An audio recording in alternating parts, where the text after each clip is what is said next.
নমস্কার সবাইকে। এই মুহূর্তে উপস্থিত আছি এটা গোপালপুর মধ্যমপল্লী। আর এটা আমাকে রেস্কিউ করার জন্য গতকাল থেকেই ফোন করছিলেন সোমনাথ দা, এখানকার স্থানীয় পঞ্চায়েত সদস্য সোমনাথ মিদ্দা। দেখুন এখানে একটা মাঝারি সাইজের কেউটে সাপ আছে। শীত খুব পড়ে গেছে কিন্তু সাপের উৎপাত কমতি নেই।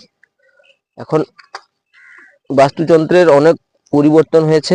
আগের দিনে শীত পড়লে সাপ দেখা যেত না, এটা এখন দেখুন শীত পড়ে গেছে কিন্তু তাও সাপ কিন্তু ঠিক খাবারের লোভে এদিক ওদিক বেরোচ্ছে। মাঝারি সাইজের একটা কিউটে সাপ।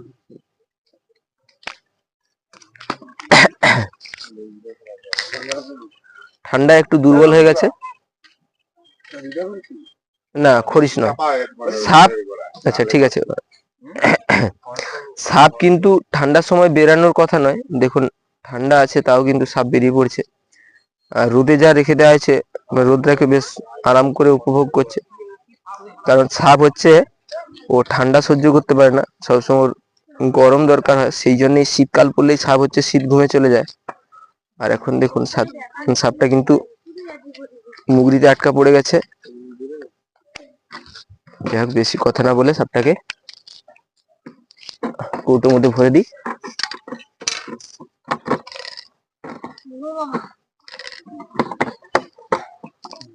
না সেই কৌটোটা দিন তোমাকে, গাড়ির ব্যাগে আরেকটা কৌটো আছে।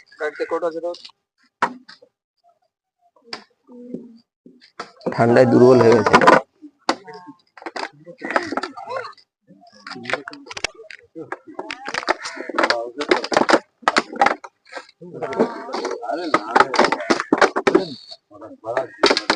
ঘাড়ে হালকা চোট পেয়েছে।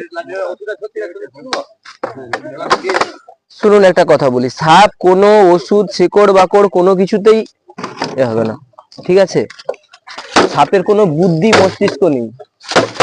সাপ সেই জন্য নিজের বাচ্চাকেও খেয়ে ফেলে।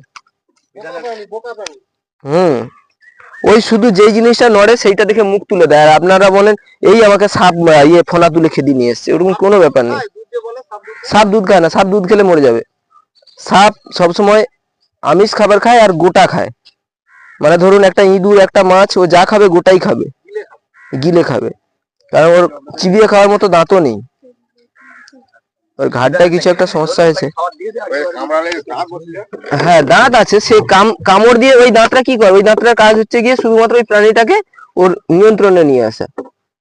এছাড়া কিছু করতে পারবে না। কামড়ে খেতে মানে চিবিয়ে খেতে পারবে না কোনো কিছু। সাপ শুধুমাত্র গিলে খায়।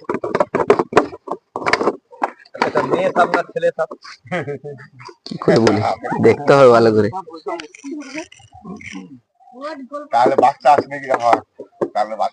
না মনে হচ্ছে এটা ছেলে সাপ, ছেলে সাপ।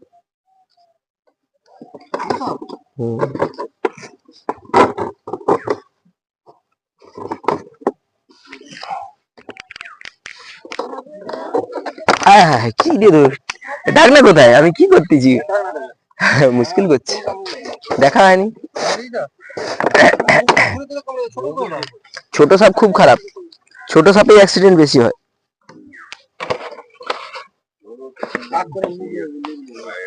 ধন্যবাদ সবাইকে মোটামুটি প্রকৃতি বাঁচানোর জন্য আমাকে ডেকেছেন। এরপর না আমরা কোনো ছাড়ি না, আমরা ডিপার্টমেন্টে জমা করি, ওনারা তার ওনাদের সুবিধা মতো ছাড়েন। কখনো বালুঘাটা জঙ্গলে, কখনো অন্য কোথাও নিয়ে যায়, নিয়ে ছেড়ে দেয়।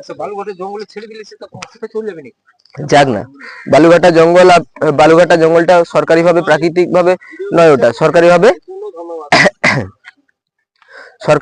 সরকারি টাকা খরচা করে তৈরি করা হয়েছে।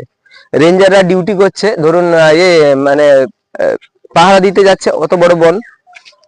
ধরুন ওরা হয়তো 5 কিলোমিটার হেঁটে এগিয়ে চলে গেছে, পেছন থেকে একটা গাছ কেটে নিয়ে চলে গেল, তাহলে ওখানে সাপ ছাড়বো না কি ছাড়বো? বন কেন তৈরি করা? আমাদের পরিবেশ বাঁচানোর জন্য তো। পালিয়ে যেতেই পারে, এদিক ওদিক যেতেই পারে। না অ্যাক্সিডেন্ট হয়নি। রিসেন্টলি কিছুদিন আগে একটা কেসে গেছিলাম, আপনার হচ্ছে কি ওটা বানেশ্বর চক সম্ভবত। ওখানে একটা সাপ পুরো আমার পায়ের উপর থেকে উঠে আমার কোমর পর্যন্ত চলে এসেছিল, দিয়ে আবার নেমে চলে গেছে। ওটাতে খুব ভয় লাগছিল।